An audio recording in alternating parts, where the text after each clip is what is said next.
আবহাওয়া ও জলবায়ু থেকে এই ভিডিওয়ে কিছু কমনযোগ্য গুরুত্বপূর্ণ প্রশ্ন উত্তর আলোচনা করব। প্রথম প্রশ্ন, আবহাওয়া কাকে বলে? কোনো একটি নির্দিষ্ট স্থানের নির্দিষ্ট সময়ের বায়ুর উষ্ণতা, আর্দ্রতা, বায়ুর চাপ, বায়ুর প্রবাহ, মেঘাচ্ছন্নতা, বৃষ্টিপাত ইত্যাদি অবস্থাকে সেই অঞ্চলের আবহাওয়া বোঝায়।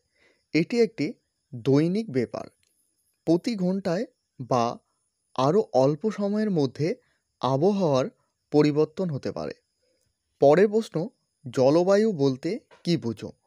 কোনো একটি বৃহৎ অঞ্চলের অন্তত 30 থেকে 40 বছরের আবহাওয়ার গড় অবস্থাই হলো ওই অঞ্চলের জলবায়ু। এটি কেবলমাত্র বৃহৎ অঞ্চলের ক্ষেত্রে প্রযোজ্য হয়। এক্ষেত্রে কোনো অঞ্চলের জলবায়ু সাধারণত বছরের পর বছর একই রকম থাকে বা পরিবর্তন হয় না। যেমন ভারতের জলবায়ু ক্রান্তীয় মৌসুমী প্রকৃতির এবং দীর্ঘকাল ধরে এই জলবায়ু ভারতে বিরাজ করেছে। পরের প্রশ্ন, কার্যকারী সৌর বিকিরণ বলতে কী বোঝো? সূর্য থেকে পৃথিবীতে আসা সৌরশক্তিকে 100% ধরা হলে দেখা যায় এর মধ্যে সরাসরি ভূপৃষ্ঠে পৌঁছায় 51% এবং বায়ুমণ্ডলের দ্বারা শোষিত হয় 14%। এই 51% সূর্যরশ্মি প্রকৃতপক্ষে পৃথিবীতে উত্তপ্ত করে এবং একেই কার্যকারী সৌর বিকিরণ বলে। পরের প্রশ্ন, আলবেডো কী? সূর্য থেকে পৃথিবীতে যে পরিমাণ তাপ ও সৌরকিরণ আসে তাকে 100% ধরলে তার 35% সৌরশক্তি সরাসরি মহাশূন্যে ফিরে যায়। এর দ্বারা পৃথিবী বায়ুমণ্ডল উত্তপ্ত হয় না। একেই পৃথিবীর অ্যালবেডো বলা হয়। পরের প্রশ্ন, বায়ুর আর্দ্রতা বলতে কী বোঝো? কোন যন্ত্রের সাহায্যে এই আর্দ্রতা পরিমাপ করা হয়? নির্দিষ্ট উষ্ণতায় নির্দিষ্ট পরিমাণ বায়ুর মধ্যে যে পরিমাণ জলীয় বাষ্প থাকে তাকে ওই বায়ুর আর্দ্রতা বলে। বায়ুর আর্দ্রতা পরিমাপক যন্ত্রের নাম হাইগ্রোমিটার।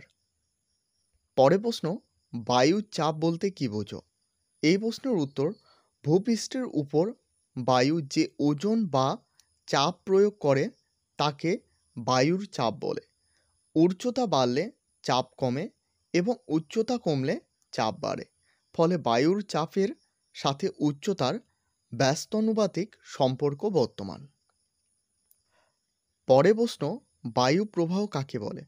ভূপৃষ্ঠের সমান্তরালে বায়ু চলাচলকেই বায়ু প্রবাহ বলা হয়। প্রকৃতপক্ষে উচ্চচাপযুক্ত স্থান থেকে নিম্নচাপযুক্ত স্থানের দিকে চাপের সমতা রক্ষার জন্য বায়ু প্রবাহিত হয়। পরের প্রশ্ন, ঘনীভবন কাকে বলে? সূর্যের তাপে জল বাষ্পীভূত হয়। এই জলীয় বাষ্প পূর্ণ বায়ু হালকা বলে উপরে উঠে যায়। উপরে উঠে বায়ুর উষ্ণতা এবং চাপ কমে যাওয়ার ফলে ছোট ছোট জলকণায় পরিণত হয়। এই প্রক্রিয়াকে ঘনীভবন বলা হয়। পরের প্রশ্ন, সমষ্ণ রেখা কাকে বলে? ভূপৃষ্ঠের যে সকল স্থানের গড় উষ্ণতা বছরের একটি নির্দিষ্ট সময় একই রকম মানচিত্রের ওই সকল স্থানকে একটি কাল্পনিক রেখার সাহায্যে যুক্ত করা হলে যে রেখা পাওয়া যায় তাকে সমষ্ণ রেখা বলে। এই রেখাগুলি কখনো একে অপরকে ছেদ করে না। রেখাগুলি কাছাকাছি থাকলে তাপমাত্রা দ্রুত পরিবর্তন এবং দূরে দূরে থাকলে তাপমাত্রার ধীরে পরিবর্তন নির্দেশ করে।